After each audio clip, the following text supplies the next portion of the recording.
My friends, to another edition of the Heritage Wealth Planning YouTube channel.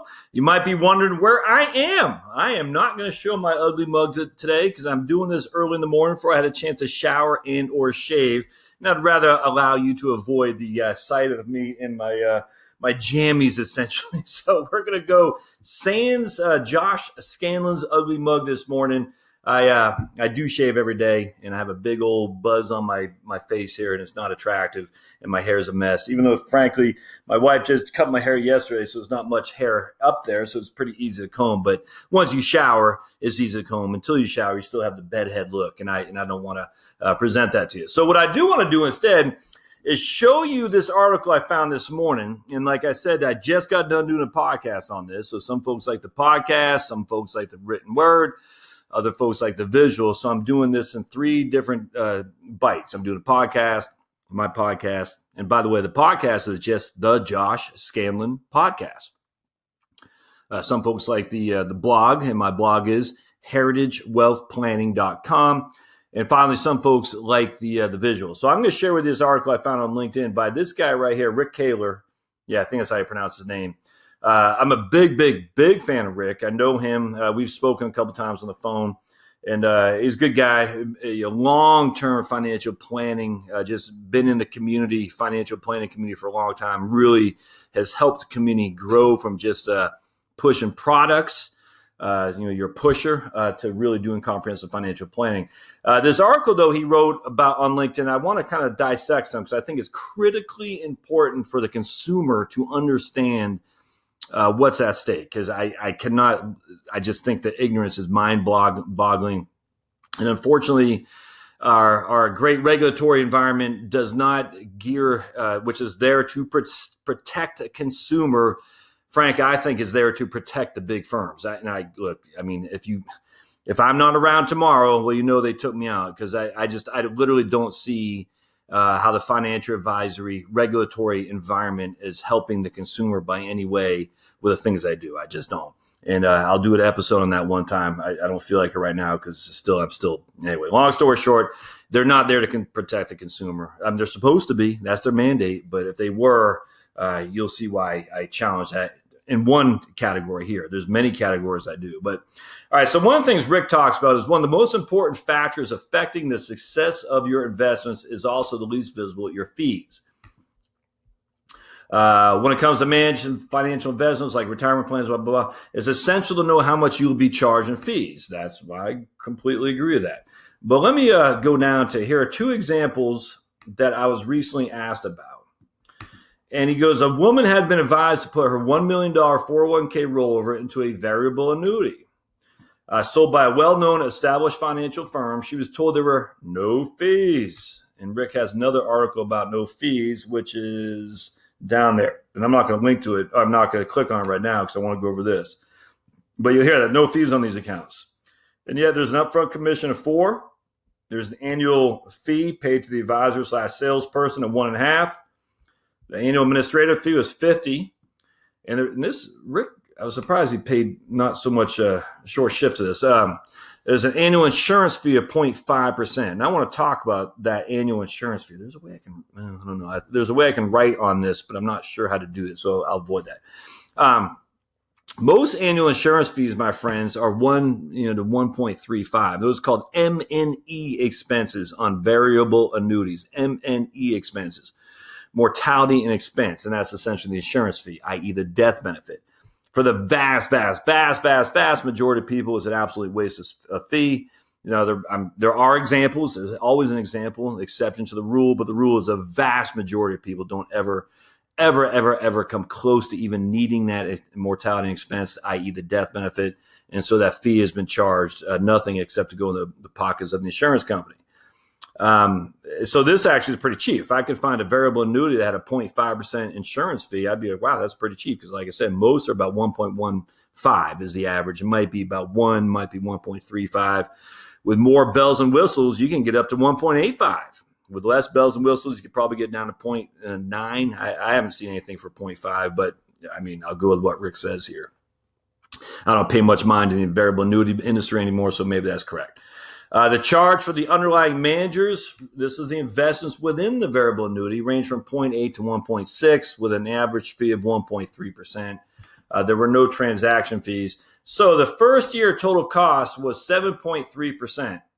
And going total cost was 3.3. And again, we get that annual ongoing, from taking this right here and adding it to this right here and adding it to this right there. So that's how we get that annual ongoing cost of 3.3%. So in $1 million, that was $73,000 that you're paying the first year, $33,000 a year thereafter. You will not build much. And this is the critical thing, build much of a retirement portfolio to paying those kinds of fees. And I'm just going to real briefly talk on this. If you have lots of fees stacked against fees stacked on top of fees, it's going to be impossible to build a retirement portfolio on the money that you already put in there. Now, you could get some because squeak out some gains, don't get me wrong. And I do know variable annuities that have actually done okay. Give you an example. You put $100,000 in, you wait 15 years later, it's worth 180. You might think that's fantastic. You're up $80,000. The problem is the market as a whole was up to $400,000. So you left $200,000 on the table essentially for that last 15 years, where all you were able to do is capture $80,000. And the reason for that is because you're paying these fees. I mean, it's ridiculous. 3.3 on top of the front end commissions, whatnot. I don't care. I mean, at the end of the day, if that's what you want, that's fine. As long as it's been disclosed, I literally don't care. I would challenge you why you're doing that. But whatever, as long as it's being disclosed and you're comfortable that you're going to leave some upside and quite a bit of upside, frankly, whatever. I mean, it's your money. Do whatever you got. What I don't like is the second example here. And I think Rick in some ways misses the boat. And I'm going to and I wrote a comment on his thing about this. A man with $3 million investment portfolio was told he could reduce his investment costs from 0.75 to 0.25 by changing advisors. So his current advisor, we'll just say it's old Josh, is charging him 0.75, right? I keep doing that, I guess, because it's in the table. 0.75. I offer comprehensive financial planning. And on top of that, I have an annual expense ratio of the funds within the portfolio of 0.55. And I have transactions fees of $10 per trade.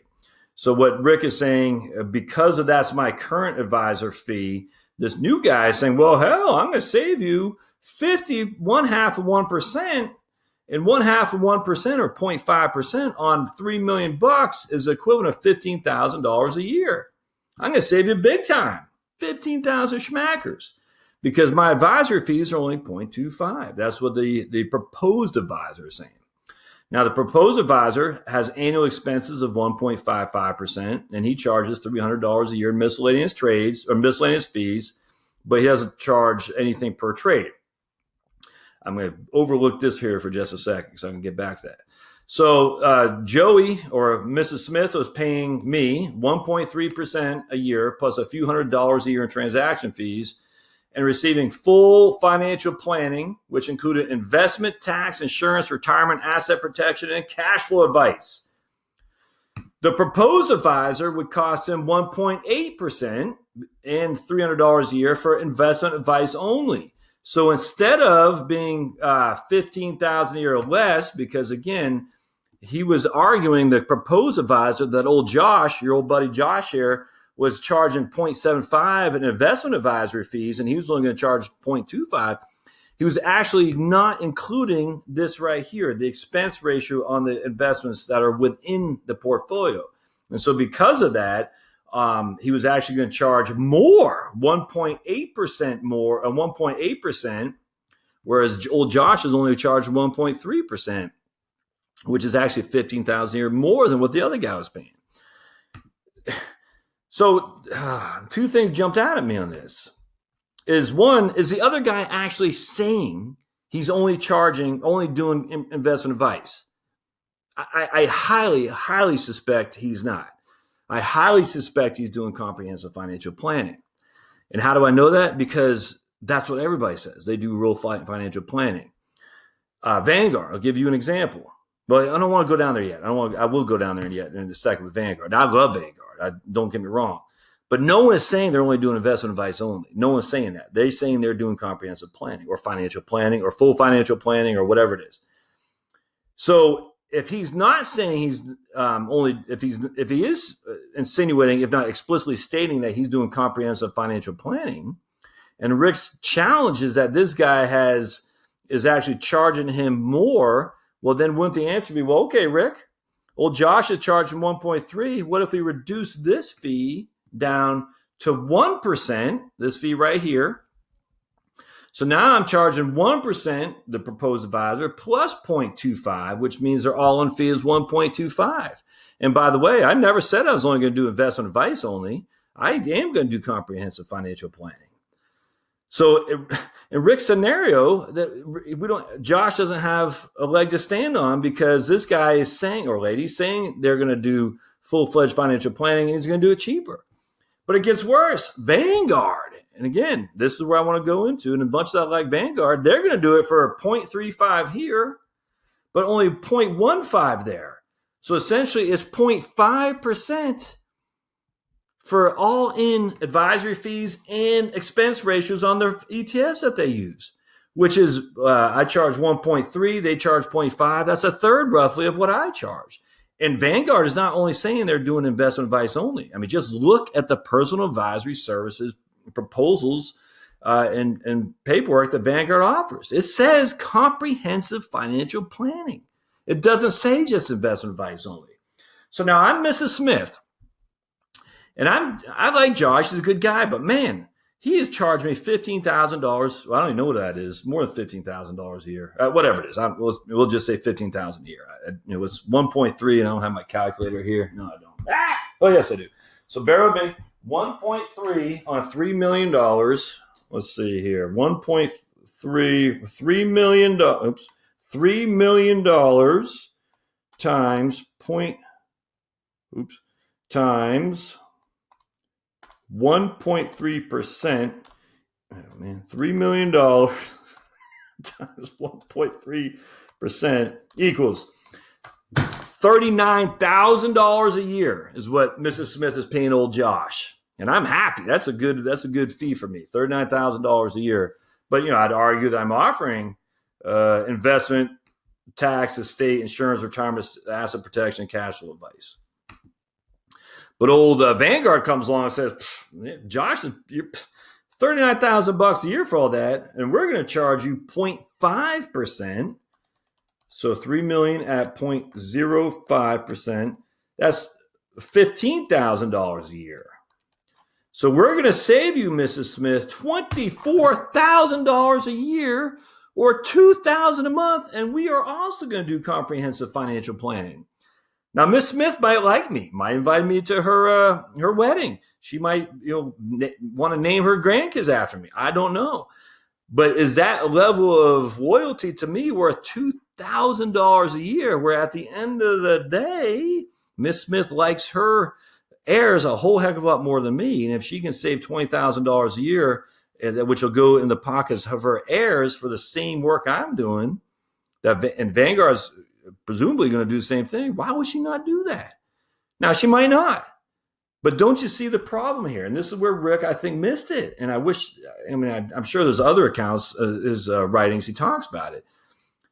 But if the solution is that, well, this guy, the new guy is only doing this right here, and he actually has these expenses that are higher than me, well then, doesn't the obvious answer say, well, if I'm the proposed guy, I will do the exact same thing as old Josh, but I'll do it for cheaper. And if that's the case, then I win. And that should not be. What it should be is the consumer needs to say, am I really getting comprehensive financial advice? And so what Vanguard or some of these big firms that you call on the telephone, they're going to say they do comprehensive financial planning, but what their comprehensive financial planning consists of is asset allocation, risk management. They're going to say, hey, they'll give you a quick retirement or risk tolerance questionnaire, which I've talked about in other videos, just 8-10 questions. I find Vanguard actually is better than most of them, to be perfectly honest with you. But let's just say it's a 10-question risk tolerance questionnaire. They'll call you a couple times a year for that, and that's it. And then they're going to give you an allocation. And then when it comes to retirement, they'll say, Mrs. Smith, you got enough money to take $50,000 a year off your portfolio, without running out of money. So you are good to go. That's it. That's not comprehensive financial planning. But if you looked at, and I'm just picking on Vanguard, but if you looked at their personal advisory services proposal, that's not what they say. They say comprehensive financial planning, but they don't say that's all they include. They just insinuate for you as a consumer to insinuate that's what they're actually doing. It's not. Absolutely not. In fact, I don't care if they're fiduciaries. I don't know if they are. I don't know. Don't care. But it's all these big firms. It's most firms out there, to be perfectly honest with you. If their focus is on investments, inherently it's going to be tough for them to focus on financial planning. It's just no two getting ways around that. Can they focus on investments and financial planning at the same time? Yes, they absolutely can. Can one person be that? I absolutely do not believe that is true. I think you can be a jack of all trades, but a master of none.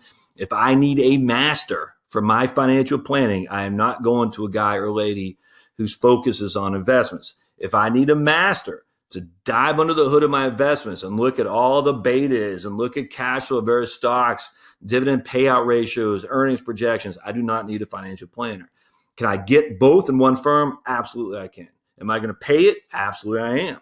Is it worth a fee? That's completely up to you. At the end of the day, though, to make these comparisons, I just think is missing a lot because essentially it's assuming as long as this guy over here can do comprehensive financial planning right here, and he can do it for less than what he's charging here, then this guy would be better than this guy here. And I just absolutely don't think that's the case necessarily. And on top of that, is this guy right here actually stating he's only doing investment advice? I do not believe that's either. So anyway, at the end of the day, you'll see my little comment down here. As always, Rick hits the nail on the head.